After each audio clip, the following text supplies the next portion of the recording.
જય શ્રી રામ મિત્રો। એપ્રિલ મહિનામાં મંગળ સહિતના ગ્રહોનું મોટું સંક્રમણ થશે। 5 મોટા ગ્રહો પોતાની ચાલ બદલશે। આ રાશિઓ પર આશીર્વાદ વરસશે, ધનવાન બનશે। હા મિત્રો, એપ્રિલમાં મંગળ આદિત્ય રાજયોગ બનશે, જેના કારણે આ રાશિના જાતકોને આર્થિક લાભ થશે। મિત્રો, એપ્રિલ મહિનાથી આ રાશિના જાતકોનું ભાગ્ય બદલાવા જઈ રહ્યું છે।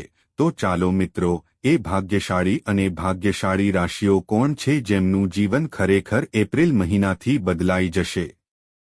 બસ આ જાણવા માટે આ વિડિયોને શરૂઆતથી અંત સુધી ધ્યાનથી જુઓ, કારણ કે આવું બની શકે છે। કોઈપણ રકમ ફક્ત તમારી જ હોવી જોઈએ।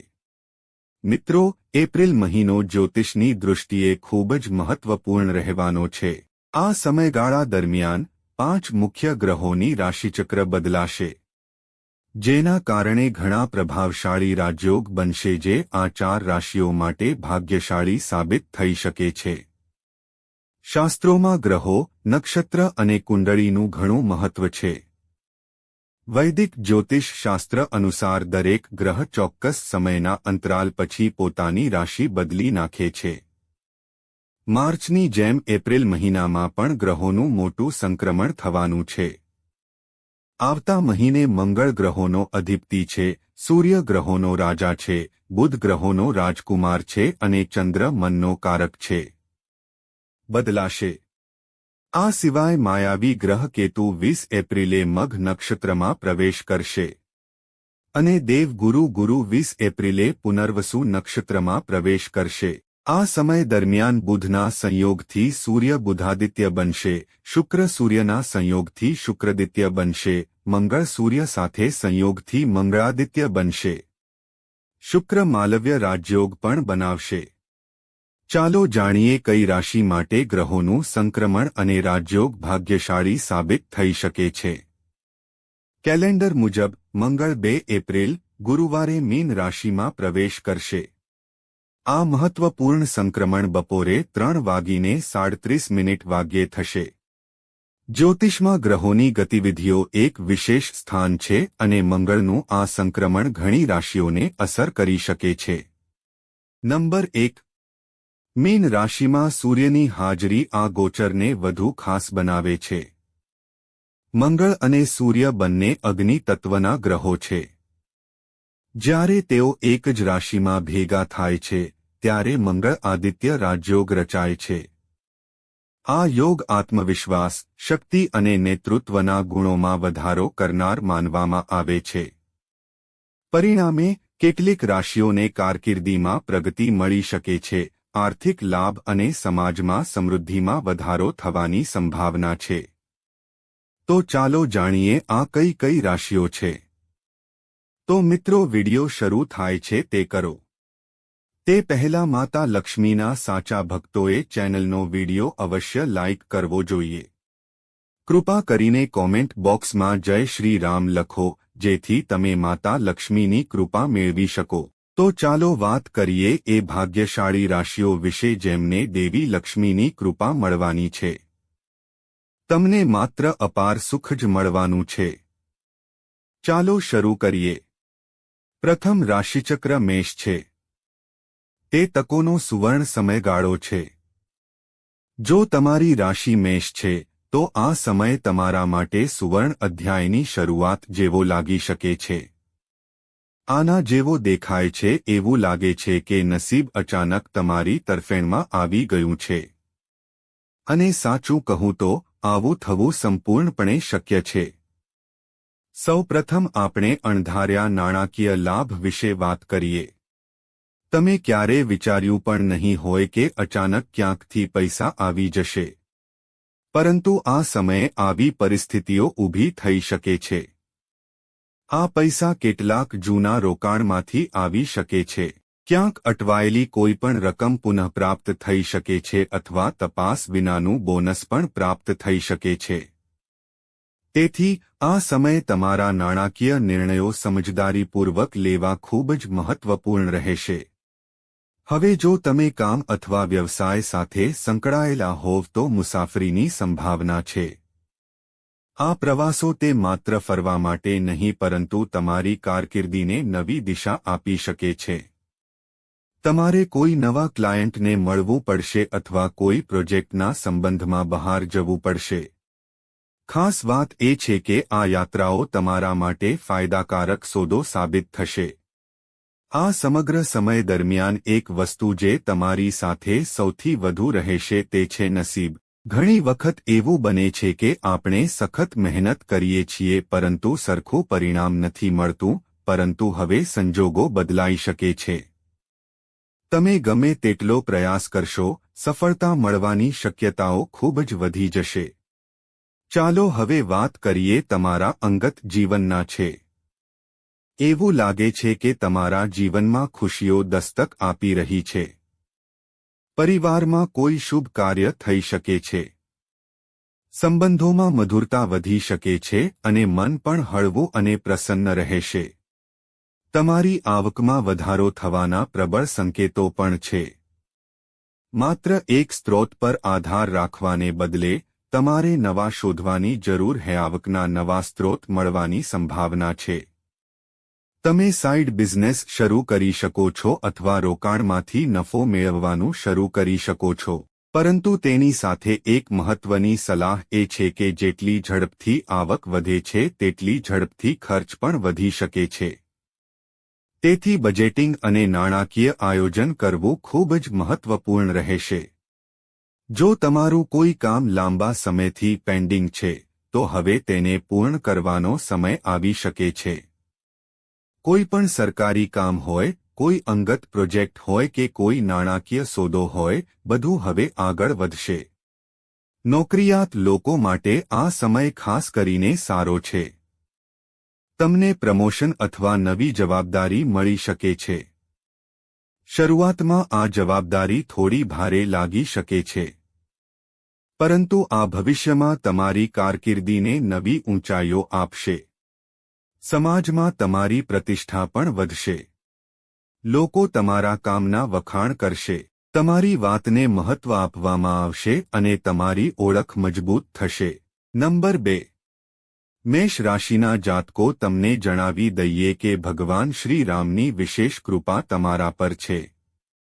મેષ રાશિના જાતકોએ તમને જણાવવું જોઈએ કે તમને નફો તો મળશે જ પરંતુ તમારો બિઝનેસ પણ ઘણો વધશે. મેષ રાશિના જાતકો, કાયદાકીય બાબતોમાં તમને વિજય મળી શકે છે. આ સાથે વેપાર કરતા લોકોને સારા સમાચાર મળી શકે છે. શક્ય છે કે ભૂતકાળમાં પ્રોપર્ટીમાં કરેલું જૂનું રોકાણ તમારી નાણાકીય સ્થિતિને મજબૂત બનાવશે. આ સમયે તમારે કામ માટે મુસાફરી કરવી પડી શકે છે. તે જ સમયે તમારા સ્વાસ્થ્યનું ધ્યાન રાખો. આ સિવાય જેઓ નોકરી કરનારાઓ માટે નોકરીમાં પ્રમોશનની સાથે સાથે પગારમાં પણ વધારો થવાની પૂરી શક્યતાઓ છે. તે જ સમયે જેઓ વિદેશમાં નોકરી કરવાનું સપનું જોઈ રહ્યા છે, તેમના સપના પૂર્ણ થવાની સંભાવના છે. મેષ રાશિના લોકો, ભગવાન શ્રી રામ તમારા પર વિશેષ આશીર્વાદ વરસાવી રહ્યા છે. તે જ સમયે જે લોકો વેપાર કરે છે તેમને વેપારમાં વધુ નફો મળશે. મેષ રાશિના લોકો, હવે તમને આર્થિક લાભ મેળવવાની ઘણી તકો મળશે. હા મિત્રો, ભગવાન રામ તમારા પર ખૂબ પ્રસન્ન થવાના છે. એકંદરે આ તમારા માટે વૃદ્ધિ, સફળતા અને માન્યતાનો સમય છે. બસ એક વાત ધ્યાનમાં રાખો. તમે જેટલી ઝડપથી આગળ વધો, તમારા નિર્ણયો પણ એટલી જ સમજદારીથી લો. લિસ્ટની આગળની રાશિ જાણતા પહેલા કૃપા કરીને આ વિડિયોને લાઇક કરો અને અમારી ચેનલને પણ સબસ્ક્રાઇબ કરો જેથી તમને સમયાંતરે આવા માહિતીપ્રદ વિડિયો મળી શકે.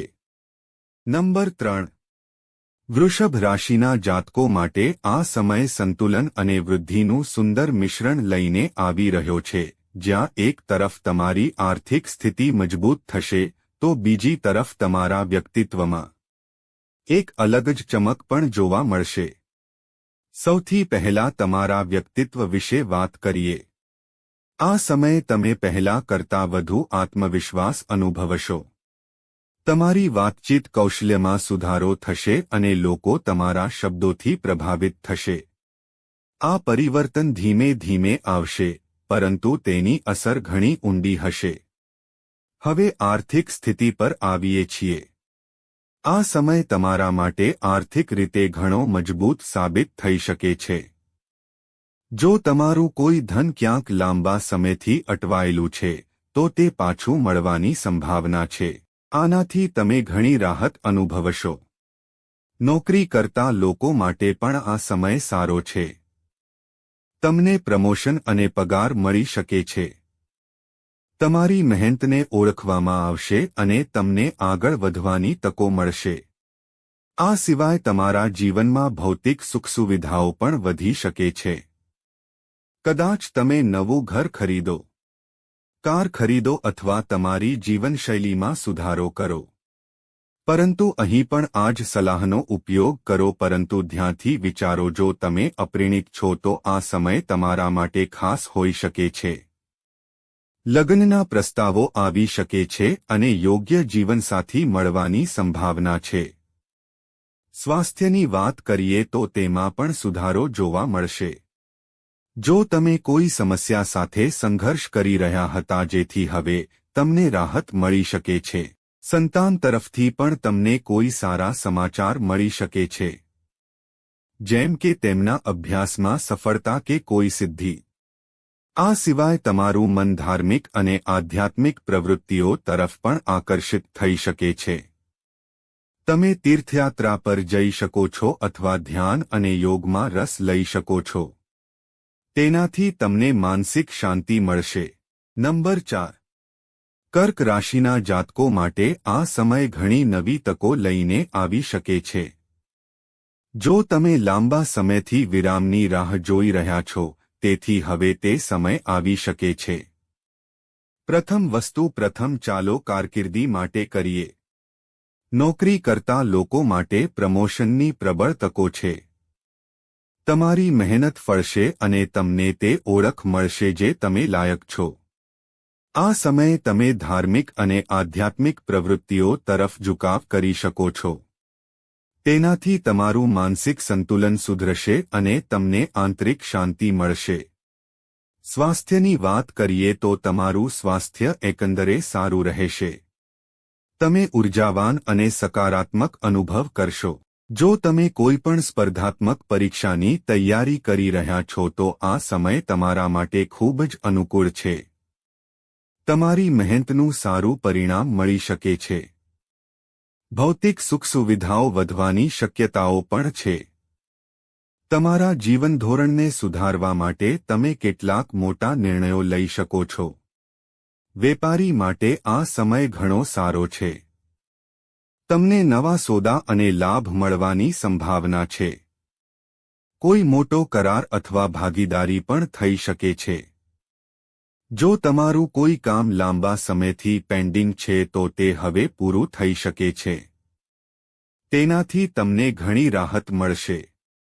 જે લોકો બેરોજગાર છે તેમના માટે પણ આ સમય સારી તકો લઈને આવી શકે છે. તમને તમારી કારકિર્દીમાં નવી નોકરી અથવા નવી દિશા મળી શકે છે. ખાસ વાત એ છે કે જે લોકો રાજનીતિ, ફેશન, સિનેમા કે વહીવટી ક્ષેત્ર સાથે સંકળાયેલા છે. સેવાઓ સાથે સંકળાયેલા લોકો માટે આ સમય ખાસ કરીને અનુકૂળ રહેશે. તેઓ માન્યતા અને વૃદ્ધિ બંને મેળવી શકે છે. મિત્રો, કર્ક રાશિના લોકોને કહો કે સમય તમારા માટે ખૂબ જ સારો રહેવાનો છે. ભગવાન શ્રી રામને કૃપા કરો. તમને જણાવી દઈએ કે તમને ન માત્ર સૌભાગ્ય મળશે પરંતુ સમાજ દ્વારા તમારી ઘણી પ્રશંસા પણ થશે. હા મિત્રો, તે ભગવાન શ્રી રામની વિનંતી મુજબ બનાવવામાં આવી રહ્યું છે. આની સાથે જ તમને એક તરફ ઘણો આર્થિક ફાયદો પણ થશે તો બીજી તરફ પરિવારમાં ખુશીનું વાતાવરણ રહેશે. બીજી તરફ વેપારમાં વધારો થશે. તેમજ તમારું ઘર પરિવારમાં ખુશીનું વાતાવરણ રહેશે. સંતાનની ઈચ્છા રાખનારને સંતાન પ્રાપ્તિનું સુખ મળશે, જેના કારણે પરિવારમાં ખુશીઓ જ રહેશે. ભાગ્ય તમારો સંપૂર્ણ સાથ આપશે. તમને મિલકત સંબંધિત લાભ મળી શકે છે. પરિવારમાં ખુશીનું વાતાવરણ રહેશે. ગૃહસ્થ જીવનમાં સુખ શાંતિ રહેશે. તમારું નસીબ હવે તમારી બાજુમાં છે. જે લોકો કામ કરે છે, નોકરીમાં તમને પ્રમોશન મળી શકે છે. પગારમાં વધારો થઈ શકે છે. તમારી ઇચ્છિત ઈચ્છા પૂરી થવા જઈ રહી છે. નિષ્કર્ષ એ તક છે, પરંતુ શાણપણ પણ જરૂરી છે. આ સમય 4 રાશિઓ માટે સકારાત્મક છે. ફેરફારોથી ભરપૂર છે. ક્યાંક આર્થિક લાભ થાય, ક્યાંક કરિયરમાં વૃદ્ધિ તો ક્યાંક અંગત જીવનમાં ખુશી. પરંતુ એક સામાન્ય વસ્તુ જે 4 માટે જરૂરી છે તે છે સંતુલન અને સમજણ. જો તમે આવક મેળવશો તો તમારા ખર્ચને નિયંત્રણમાં રાખો. તક મળે તો એટલી જ મહેનત કરો. સફળતા મળે તો નમ્રતા જાળવી રાખો. જો તમે આ વાતોનું ધ્યાન રાખશો તો આ સમય તમારા જીવનમાં ટર્નિંગ પોઇન્ટ બની શકે છે. તો મિત્રો, તમને આ માહિતી કેવી લાગી તે કોમેન્ટ બોક્સમાં જણાવો અને વિડિયોને લાઇક, શેર અને સબસ્ક્રાઇબ કરવાનું ભૂલશો નહીં, જેના કારણે તમને આવી માહિતી સરળ રીતે પહોંચી શકે. મિત્રો, વિડિયોને અંત સુધી જોવા બદલ આપનો ખૂબ ખૂબ આભાર. જય શ્રી રામ.